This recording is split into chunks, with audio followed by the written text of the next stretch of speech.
Me and my friends and the cardiologist, everybody had thought it'll be okay. It's not much to worry about. We see this in younger people. Sometimes it just takes a stent or two and you'll be okay.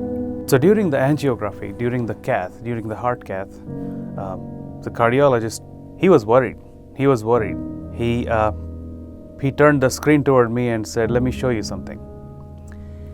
He said, "There's so much occlusion that I would literally have to use 40 stents to have any chance at opening it up. There is occlusion along the entire length. It's not just one place that has this, occlusion forming from plaque. You have plaque all along the entire vessel." It was a shock. I did not think it would be that bad. He told my wife that there was nothing he could do for me.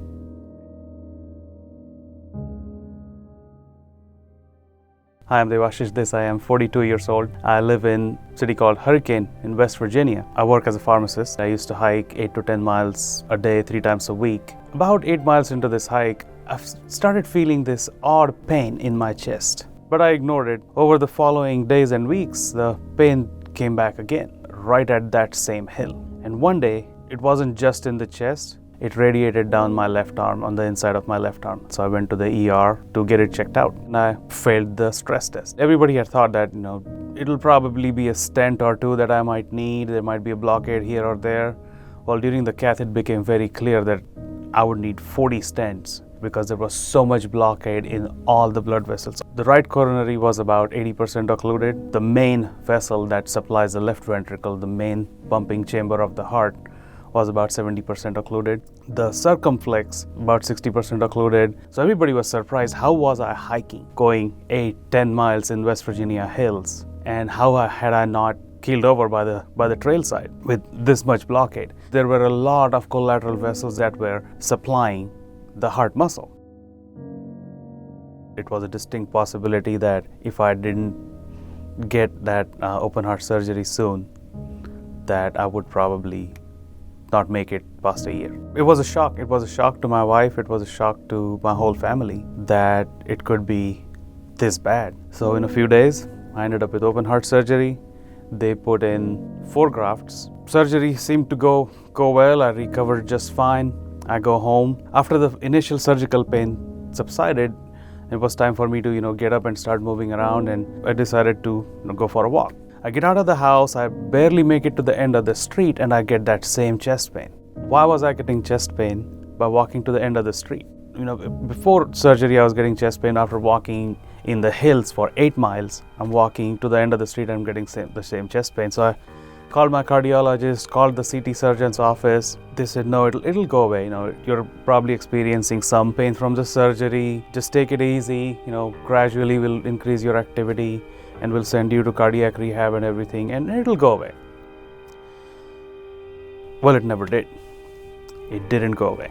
Even, a couple months after the surgery, the pain would come on just with very little walking. A couple months later, we decided to do another heart cath. They saw that out of the 4 grafts, 2 had failed. One of the grafts that failed was the arterial graft that was put on the main blood vessel that supplies the left ventricle of the heart. Something else that had happened is during the surgery, they remove a little bit of the plaque up. It causes scarring on the inside of that artery. In my case, that scarring was so severe that it completely closed off. There was no blood going through that main vessel to the heart, and the graft had failed. And even those little collateral vessels that had formed over the years, all those little collaterals were also dead. So here I was with less blood supply to the heart than I had before surgery. Well, I took these results to the Cleveland Clinic, talked to 2 different cardiologists there. They consulted an interventional cardiologist. Now try being a 40-year-old with a 5-year-old daughter, and a panel of cardiologists and interventional cardiologists and cardiothoracic surgeons tells you that, you'll probably need a heart transplant in less than 10 years. They were really worried with so much occlusion that I could just keel over any minute. And medication doses had to be ramped up for me to even be able to walk past a quarter of a mile. The doses kept going up, side effects kept going up. I felt all this swelling, horrendous headaches that lasted 10 days, the muscle pain, which really kept me from exercising, and exercise is what I needed to strengthen my heart. I carried nitroglycerin in my pocket all the time. There was this constant fear of the pain comes on, the next thing could be a massive heart attack. In my heart, I had accepted that this was gonna be the rest of my life. Constant fear of chest pain, constant fear of a heart attack. There was a distinct possibility that I was not gonna make it to 60.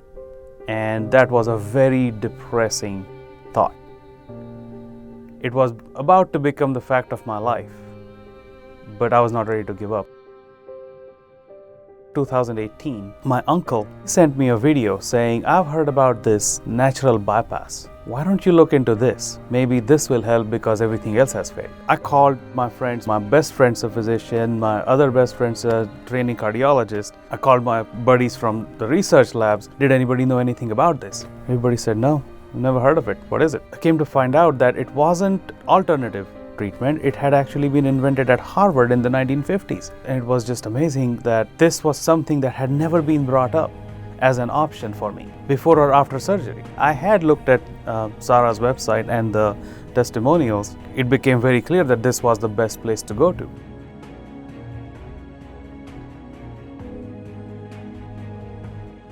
During the very first treatment, it was not that feel of a medical facility. It was the feel of a very welcoming place where I had a coach who was gonna, walk me through the whole process. In about 7 days or so, I started feeling better. I wasn't getting tired, I wasn't getting any headaches, I had more energy. But week three was the game changer. My ability to keep walking at the same pace farther and farther just started going up. By the end of week 3, all the pain was gone. I was able to walk 2 miles and I kept looking for it. Is it there? I don't feel anything. Then I decided, if this is going to enable me to do this, I can't just walk. I'm going to do more. By week 4, I was working out with a personal trainer, 3 hours a week. I was working out by myself 4 to 5 hours a week. I was doing cardio on a treadmill, on an elliptical, on a bicycle. No chest pain. I went from being apprehensive of getting out of a chair too fast to doing 20 squats and drop down and do 20 push-ups, lifting weights, and go 40 minutes on an elliptical, maintaining my heart rate at an average of 148. You need support, reinforcement, you need encouragement. The affection and care and love and support that I've received in this program has been phenomenal. And all this knowledge that this team has gathered from so many years of experience, all of that was poured into me. That is what truly enabled me to go from just getting the treatments to make my heart better to really make myself healthy. And it has been a phenomenal journey. That was the added push that I needed to get better day by day. I'm able to do things I have not been able to do in 10 years. Sarah and her team really gave me a new lease on life. Yeah, my life expectancy, that I gotten used to the idea that there's a chance I'm not making it past 60. I don't see an end to it. I've forgotten that doom and gloom of the last couple of years. I'm going home a transformed man. I'm going to be able to jump on the trampoline with my daughter beyond those 2 minutes that I could do before. She would say, Daddy, let's go jump on the trampoline. In about a minute, I'm like, I can't keep going. Now I know I'll be able to keep going. You can be cured, in my eyes, cured of your heart ailments, and your overall health will improve tremendously. Follow the program. It's not just the treatment. It will change your life. It has changed my life. I just want to say thank you, Sarah. You have saved my life.